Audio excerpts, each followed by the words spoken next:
let's go.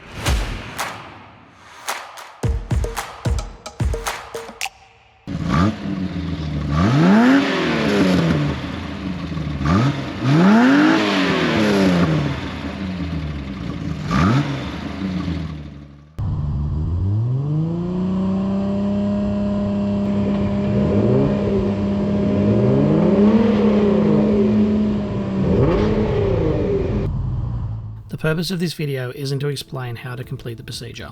It is to give you the knowledge to test the vehicle yourself and obtain the correct information as to what the noise limit of your vehicle is, and to ascertain the likelihood of passing an LT4 test, or if you require exhaust modifications to pass the test. The sound limit that your vehicle needs to comply to is based on the category of the vehicle and when it was made, and to what ADR category it was built to. The rules to which your vehicle is built to determines the sound level of your car. Pre-ADR vehicles are 96 decibels in New South Wales, where other vehicles are different levels depending on the make and year model of the car.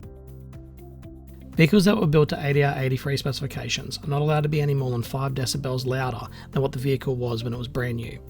Now, this data is known as the signatory noise data, and the best place to find it is on greenvehicleguides.gov.au. So if the vehicle was originally 77 decibels, it can't exceed 82 decibels after modifications are complete. When you go to greenvehicleguide.gov.au, you need to select the vehicle's year, make, model and variant, and then click the search button.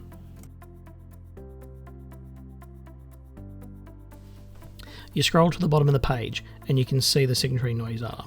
Now, this vehicle's signatory noise data was 90 decibels at 4,800 RPM, which means that it can't exceed 95 decibels at 4,800 RPM after the modifications are complete.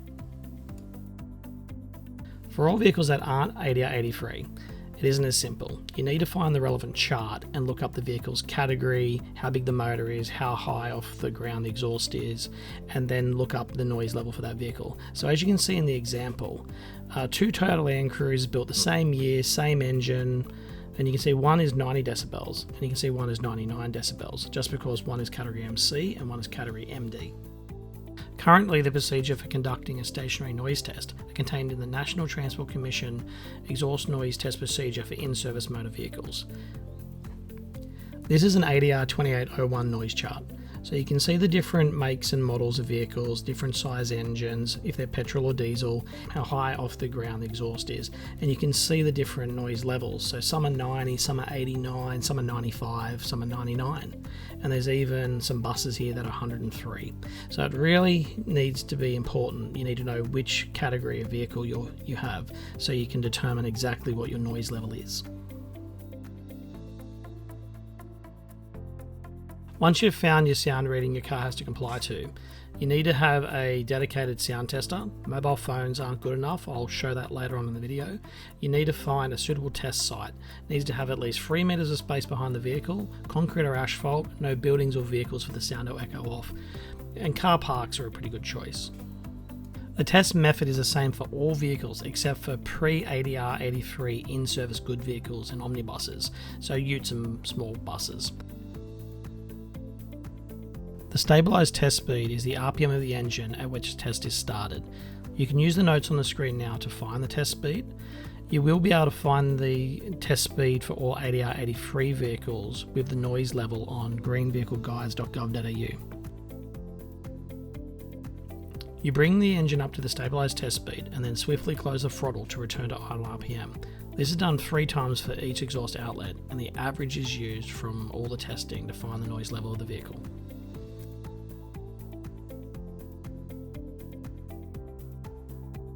Microphone position is very important. It needs to be, for this category of vehicle, 500mm away from the exhaust outlet on a 45-degree angle, and has to be the same height as the exhaust outlet or no more than 200mm from the ground.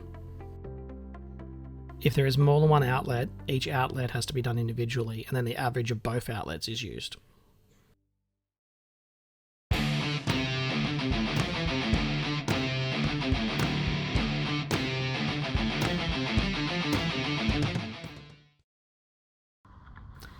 Now the sound tester you use is critical, so we're going to do a little test here. So this is a sound calibrator. It puts out a constant 94 or 114 decibels. So I've set it to 94 and we're just going to check. So this cheap eBay one's 95, not too bad. And then we've got the expensive Class 1 sound meter. And you can see that one. Now I've waited for it to settle, so 93.8, that's pretty good. These more expensive machines, you can actually calibrate them with the calibrator. So I have already just calibrated this one.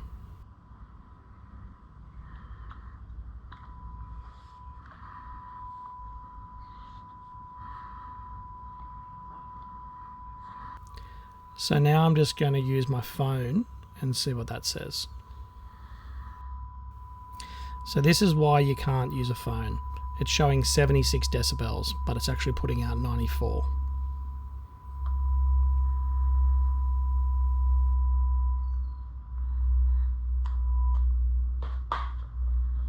So I'm going to test all of these at the same time. Now the mobile phone's microphone's at the bottom, so I've just flipped the screen around for that one. So we can actually see all three of these devices at the same time.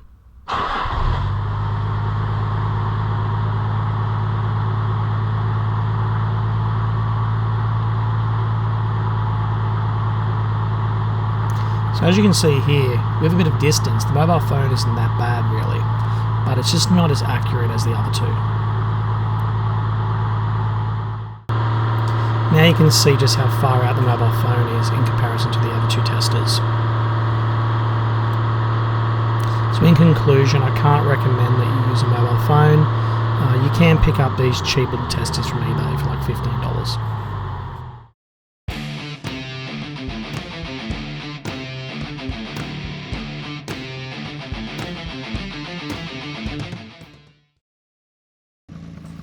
So here we have a 1972 Torana XU1. So the Torana is a pre-ADR. So in New South Wales, the maximum noise limit for a pre-ADR vehicle is 96 decibels. Now check that with your own state, because some states are only 90 decibels. You must have a tachometer rather in the dash or connected to the vehicle when testing for sound. Now this vehicle, being that it is a 6-cylinder and manufactured before 1995, is tested at 3,200 RPM.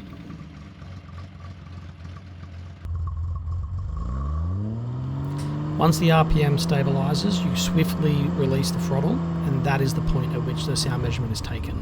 It is then repeated 2 more times, marking down each sound reading, and then we take the average of all 3.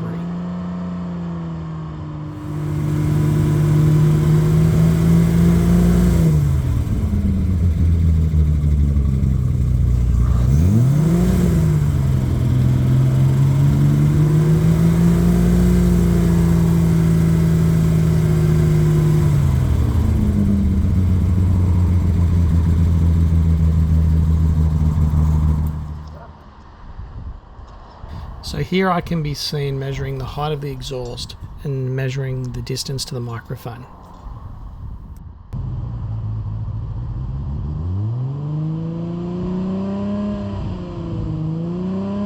The test procedure is the same. So once again, the vehicle is brought up to the stabilised test speed, and once it's stabilised, you swiftly release the throttle, take the measurement, complete 3 times in total, and then average out the results.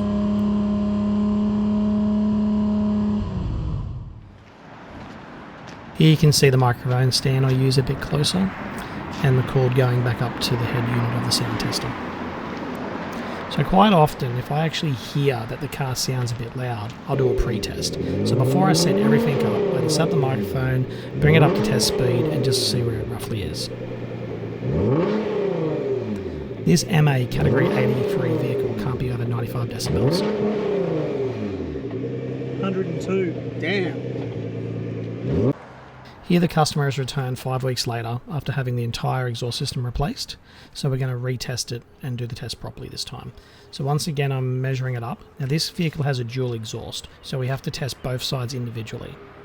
The test requirements are that the ambient noise around the test area is 10 decibels less than the sound that you're testing. So a little bit of traffic or even that cement mixer just there isn't really an issue. The vehicle is brought up to the stabilised test speed of 4,800, and then swiftly the throttle is released, and then it's repeated 2 more times so we can find out the average.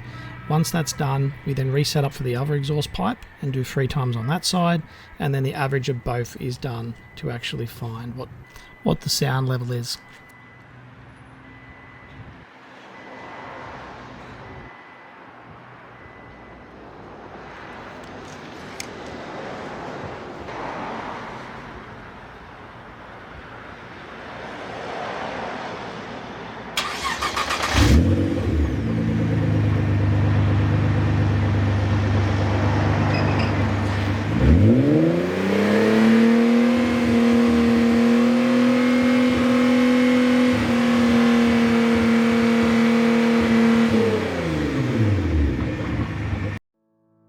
So a goods vehicle and omnibus is a van, ute or small bus.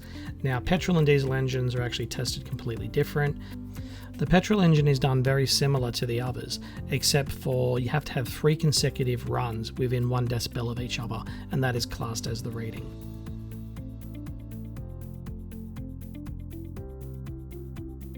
For these category diesel vehicles, the vehicle has to be accelerated to maximum RPM, or the governed speed, and then swiftly depress the accelerator, returning the engine to idle. The microphone requirements are also different for these categories of vehicles, with it being about a metre away from the microphone, but still 45 degrees, same height or 200mm above the ground. Here you can see a WB1 tonner being noise tested, and the microphone is further back. And here is an ADR 28 vehicle.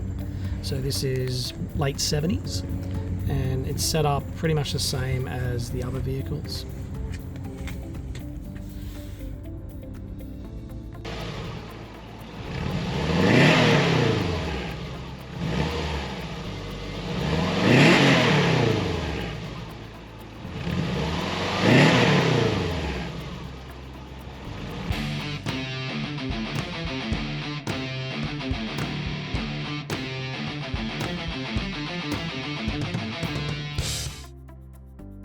For the sake of this video only, all pre-1974 vehicles in New South Wales can be 96 decibels. All other vehicles except ADR 83, you can just use the ADR 2801 chart, should get you pretty close. And for ADR 83, please go to the greenvehicleguide.gov.au to find the sound level reading.